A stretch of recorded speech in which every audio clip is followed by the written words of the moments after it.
Hey everyone, Russ Stevens, co-founder of the Association of Professional Builders here. Now, the purpose of today's live session is to provide you guys with some actionable advice on how to successfully follow up with leads in order to avoid missing out on some great opportunities. Now, if you do have any questions about following up, please add a comment and I'll do my best to get it answered for you while we're on this session live. And even if we miss covering it in this live video, then we'll make sure we get that question answered for you in the comments. So go ahead and add a comment if you have a question about the follow-up process. So the reason a lot of builders maybe hesitate when it comes to following up is it comes from a fear of rejection, but also what we've heard quite a few times as well, builders don't want to appear too keen, because if they respond too quickly, it makes it seem like they're desperate, and they don't want to appear desperate. So they like to leave it a little bit, and this can lead to a misconception then with the prospect that the builder isn't interested, leads to frustration. So it actually has the adverse effect. And misconceptions, well, they lead to missed opportunities, but they also give you competitors advantage, especially if they are switched on to how the follow-up process should work, and they end up engaging that prospect before you actually then get on the phone to engage them. Now, this situation, it doesn't just affect builders either. I mean, this affects a lot of, well, I should say small businesses, but all businesses. APB, I mean, to give you an example, APB, we run live events all around the world. So across Australia, New Zealand, the US and Canada. And as part of those live events, we have sponsors, other service providers and companies that work in the industry as well, provide services to builders. They sponsor the events and come along and meet with the builders. And obviously, the only way that will work for a sponsor is if they get a return on investment. So there was this particular sponsor that I ended up meeting with about 2 months, 3 months after a particular event. And I was saying, like, how did you go? Because I know on the night, you told me you had 6 good quality leads. So how did you go with those builders? Did they end up signing up for your service? And he said, no. And I said, oh, I mean, that's strange, because I got the impression that they were really keen. So I said, what did they say to you when you called them? And he looked at me and he said, yeah, do you think I should give them a call? Like, this was 2 or 3 months later. It was staggering. So look, it isn't just builders that kind of suffer with this. It is a common flaw, really, I would say, in business, where salespeople simply don't follow up properly.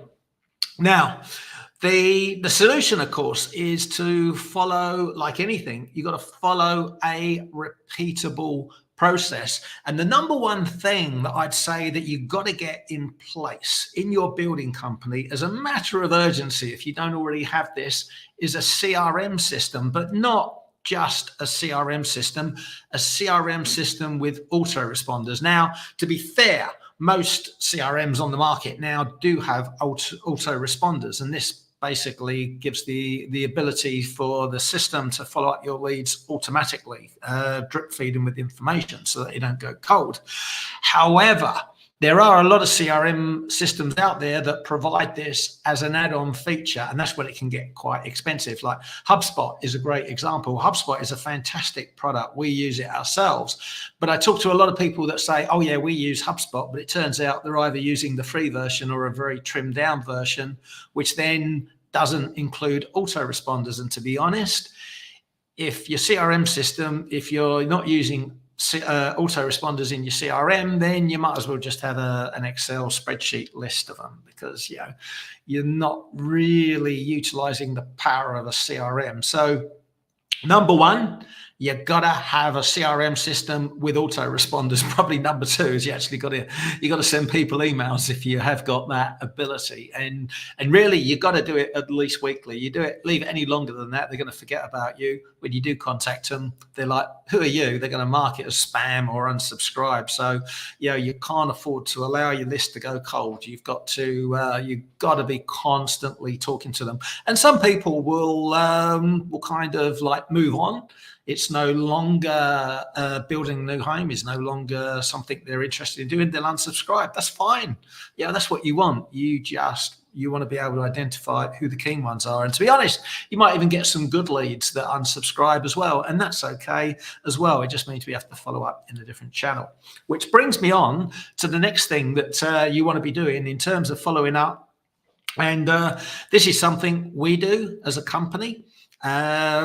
It's proven to work. We coach our clients to do this, and to be honest, whenever we're doing a live event, we always talk to the sponsors beforehand about doing this as well, because it's so powerful and because it works. And what I'm talking about is what we call the 3x3 follow-up strategy. So the 3x3 strategy is basically 3 attempts over 3 different channels. So when I say 3 attempts, I'm talking about 3 days running over 3 channels. So like you're hitting them 9 times. A lot of people are like, wow, I can't do that. I'll freak people out. They'll think I'm a pest. But the thing is, you're not cold calling these people. These people have inquired or shown an interest in what you're doing. So you're doing the respectful thing and trying to contact them. Now, if they don't answer you or respond to you, that's disrespectful from them because they're ghosting you. So don't feel bad about following up. They should feel bad for not responding to you. So 3x3, 3 channels, and by 3 channels, we're talking about the phone, we're talking about SMS, and we're talking about email. Now you can add on other channels as well if you've got the ability to do that. Maybe if your inquiries are coming through Messenger, for instance, you'd obviously respond through Messenger. If you're connected with them on LinkedIn, you would connect through LinkedIn as well, trying to contact them that way. But at the very least, you should be going phone, SMS, and email. Now, in terms of the first contact, it's got to be immediate, as quick as you possibly can. There's been lots of studies that have proven this to be so important. If you can get it down to seconds, fantastic. If you can't do it in seconds, minutes is the next best thing. Then it's hours. But don't be putting it off for a couple of days, because by the time you do speak to them, someone else has already connected with them, taken them out the market. So you're going to hear things like, oh yeah, I was just looking, or yeah, not really ready to move forward. And you think it's a time waster, but no, it was a hot prospect that's been taken out the market. So follow up with speed. The other thing is to do what we call double dial, which a lot of the time, a phone call comes in, we're kind of busy, like, we'll just leave it to go to voicemail. Bang, you hang up, you redial, and then it gets the person's attention. So very, very powerful strategy, will increase your connection rates by 20%. And so you don't get through on the phone. On the second attempt, you've now left a voicemail message. The next thing is to send an email. So send them an email. Hey, just tried to connect with you regarding, when will be a good time to connect? You're trying to get a response from them, and then you send an SMS as well. Hey, I just tried calling. And again, you're going to leave a very short. We're trying to get a response basically. What's the best time for me to call you back, or are you free now? Something like that. We're just trying to get them to respond by text. So that's day one. The next day, we're going to do it all over again. Don't worry about upsetting people. This is a respect thing. They've shown an interest in what you're providing. So you are doing the honorable thing. You're reaching out to them. Shame on them for ghosting you on day one. And some people will apologize for not responding the day before, but you do it all again. You double dial, you send an email, you send an SMS. And then the third day, you do it again. Only this time, you change up the message. You go, this is what we call the goodbye strategy, because you've now tried to contact them 6 times. They've not responded. Either they are not interested, or it doesn't matter how many times you're going to call them, they're going to keep kicking the can down the road. So we use the goodbye strategy because, number one, it stops us wasting time on people that aren't interested. But number two, it creates an emotional response from people that are genuinely interested. They just kind of put it to one side and thought, oh, they'll call back tomorrow. So the goodbye call, you've got to make it absolutely clear you are not calling back tomorrow or ever again. You do it politely, of course, but like, hey John, it's Sam here. I was just following up after we spoke at the blah blah blah, and because you wanted to discuss having a site meeting and your design of your new home. I've not been able to get hold of you. I have left messages. So I'm guessing that this is no longer a priority to you, or maybe you may say I'm guessing you've decided not to proceed with the design after all. That's fine. I truly wish you all the best, and all the best for the future. And that is what we call the goodbye, because you've made it clear that you're not following up anymore. And you do the same by SMS and you do it by email. So very professional, very polite, but we're not calling back. Otherwise, if you give the impression you're going to keep calling back, they're going to get upset when you didn't call back the following week and someone else does, and they go with them. And then you hear things like, oh yeah, I didn't hear from you, so I went with someone else. So you've got to do this strategy to, it's all about communication, isn't it? You've got to do this strategy to be really clear that you're not following up again. Now, the other part to this is what we call targeted prospecting.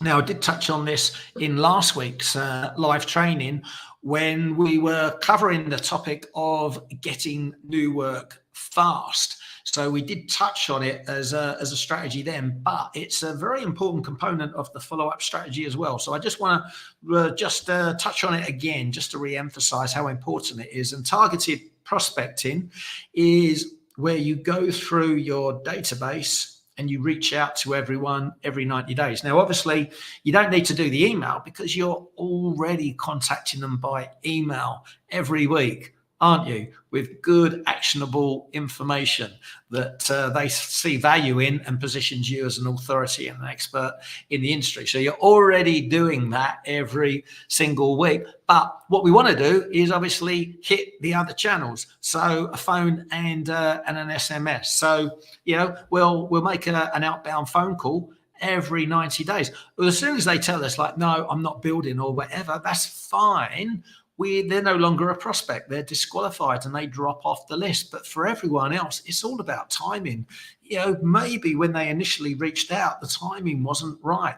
Things got busy. They were coming up to Christmas. It wasn't a priority. But 90 days later, in February or January or March, 90 days later, all of a sudden, it now is a priority. They want to get this thing moving. And they were just researching and looking for who to contact in respect of getting a design started. So weird that your call came out the blue. Yeah, we hear this all the time. It's such a powerful, powerful strategy. So every 90 days, and of course, if you can't get through to them, you're going to send an SMS as well. So we hit that other channel. So hopefully that has given you just a little bit of an insight into the follow-up process and why it's so important. But of course, following up, it's only one part of the puzzle. Lead generation, qualifying those leads, your margins, these are all important topics, and they're all covered in our book, Professional Builders Secrets. And you can get a free copy of the Professional Builders Secrets book. All you need to do is cover shipping, and we will send it to you absolutely free of charge. And to do that, all you got to do is click the link in the comments, which is probably not there right now, but it's going to be there in the next minute or so when Mariana from our marketing department adds that comment in there and gives you that link so you can click on it and get a free copy of the Professional Builders Secrets. And that will cover lead generation, it will cover qualifying, and it will even cover the margins you need to be charging. So hopefully you found this this session helpful and useful. If you do have any questions, pop them in the comments below. We'll get them answered for you. But in the meantime, have a great rest of your day, guys, and have a fantastic weekend.